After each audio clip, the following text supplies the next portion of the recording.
Hey everyone! Welcome to English Podcast for Life, the show where we make learning English as exciting as your favorite Netflix binge.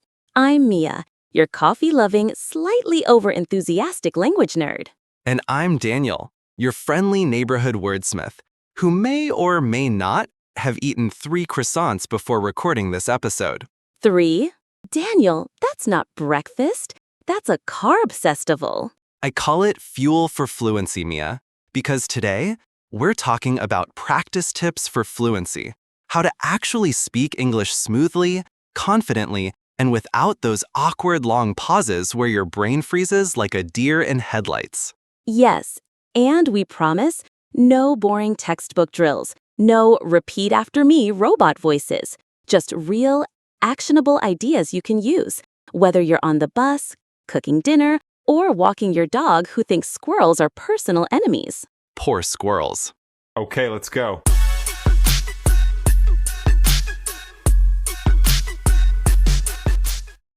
So here's the deal. Fluency is not about speaking fast. It's about speaking naturally. It's like dancing. You can't just rush the moves. You need to feel the rhythm. That's a nice analogy. I'll add this. Fluency is a relationship between your brain and your mouth. And like any relationship, it gets better when you spend quality time together. So let's get into our practice tips for fluency. And trust me, these are not your typical listen to the news and repeat suggestions. We're going deeper. All right, first up, think in English. I know you've heard it before, but here's why it's game-changing.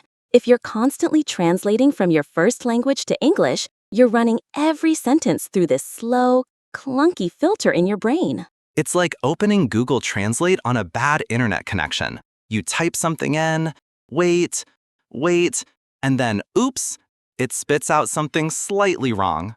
Exactly. Thinking in English removes that middle step. Your brain starts connecting directly to the words you need. When I was learning Spanish, I made a rule. For 30 minutes every day, I would narrate my thoughts in Spanish. Like, I'm making tea. The water is boiling. I'm adding sugar. Actually, too much sugar. By the way, that's another tip inside the tip, narrating your life in English. You can do it silently in your head or whisper it if you're alone. And yes, it feels weird at first, but weird is good. Weird means your brain is stretching. One warning though, don't panic if you can't find the perfect word. If you're thinking, I don't know the English word for this thing, describe it instead. Like if you forget ladle, say that big spoon for soup. That's fluency in action, finding a way to communicate. Tip 2, the shadowing technique.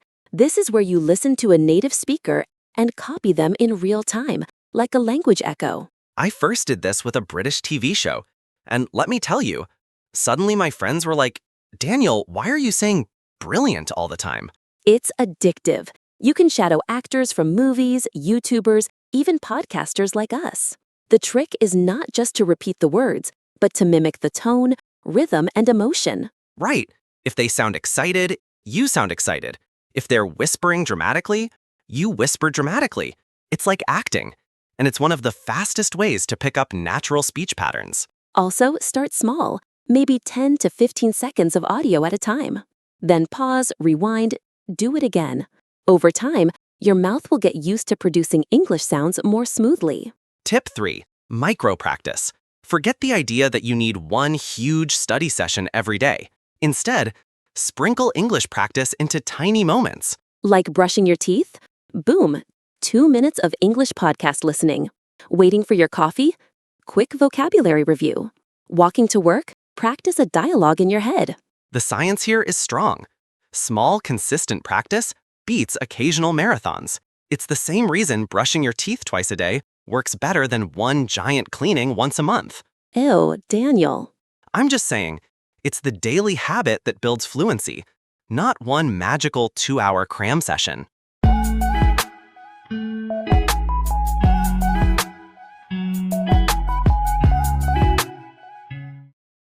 Okay, tip 4, record yourself. And yes, I know, most of us hate hearing our own voice. Oh yeah. The first time I heard myself on a recording, I was like, who invited that guy? he sounds weird. Right? But here's the thing. When you record yourself speaking English, you notice things you never hear in your head. Maybe your pronunciation drops at the end of sentences. Or maybe you're using the same filler word over and over. In my case, I realized I said like 100 times in 3 minutes. It was like my brain was trying to buy time by renting extra syllables. Exactly. But here's the good news. You can track your progress. Make a short recording once a week. Even if it's just you talking about your day, you'll start to hear improvements after a month. And if you're feeling brave, send your recordings to a speaking partner or teacher for feedback. But even if you keep them private, they're a gold mine for self-improvement. Tip 5. Expand your conversational range. A lot of learners stick to the same safe topics: work, weather, hobbies. But fluency grows when you challenge yourself to talk about new things. Yeah, I call it topic stretching. If you only talk about your job, your vocabulary and fluency stay stuck in that lane. But if you start discussing books, movies, travel plans, even random facts, you train your brain to handle more variety. I once challenged a student to explain the rules of their favorite sport in English. At first, they struggled, but by the end, not only could they explain it, they could also argue why their team was the best. And that passion made the English flow faster. That's key. Pick topics you care about. Passion beats perfection. When you're genuinely excited, your brain works harder to keep up, and fluency follows. Tip 6. Join real conversations. Look, you can study grammar forever, but fluency only gets tested when you're talking to actual humans. And yes, I can already hear some people thinking, but I'm shy, or I'm afraid of making mistakes. Here's the thing. Mistakes are the rent you pay for fluency. Ooh, I like that. Mistakes are the rent you pay for fluency. Put that on a t-shirt. We'll sell them after the show. But seriously, join language exchange meetups, online conversation clubs, or even comment threads on social media where English is spoken. The goal isn't to speak perfectly, it's to get comfortable with the back and forth rhythm. I once had a conversation entirely about pizza toppings with a guy in Italy, half in English, half in his broken Spanish. But we connected, and I learned new phrases just by keeping the conversation going. Tip 7. Use media strategically. And no, that doesn't mean just watching movies with subtitles and hoping English will magically soak into your brain like coffee into a sponge. Though, to be fair, coffee does help. True, but with media, you need an active approach. If you're watching a series, pick one scene and replay it, shadow the dialogue, and note any cool phrases. If you're listening to a podcast, pause when you hear an interesting word and say it out loud. Also, mix it up. Watch news for clear pronunciation, sitcoms for casual conversation, YouTube for slang and current expressions. Each source gives you a different flavor of English. Exactly. And don't underestimate music. Singing along trains your rhythm and pronunciation without you even realizing it.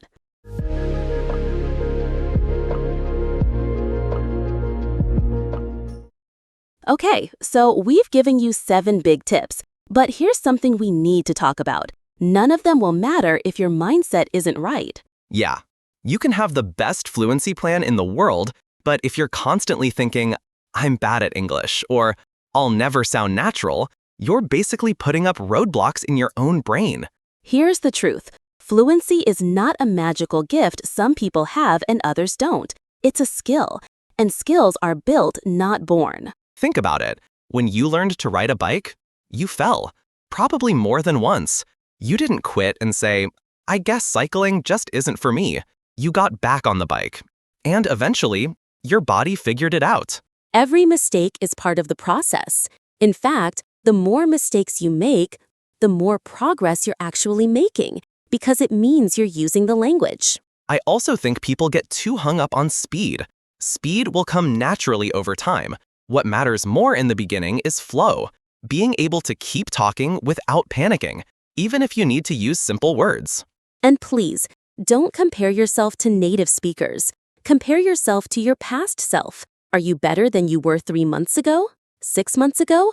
That's the only real measure that matters. Consistency is the fuel for fluency. Doing a little every day beats doing a lot once in a while. And that's where habit stacking can help. Pair your English practice with something you already do. Listen to a podcast while commuting. Speak out loud while cooking. Review vocabulary before bed. Oh, and make it fun. If your English practice feels like a punishment, you won't stick with it. Watch shows you like. Talk about topics you love. Use humor. We've said it before. If you enjoy the process, you'll keep coming back. And if you keep coming back, fluency is inevitable.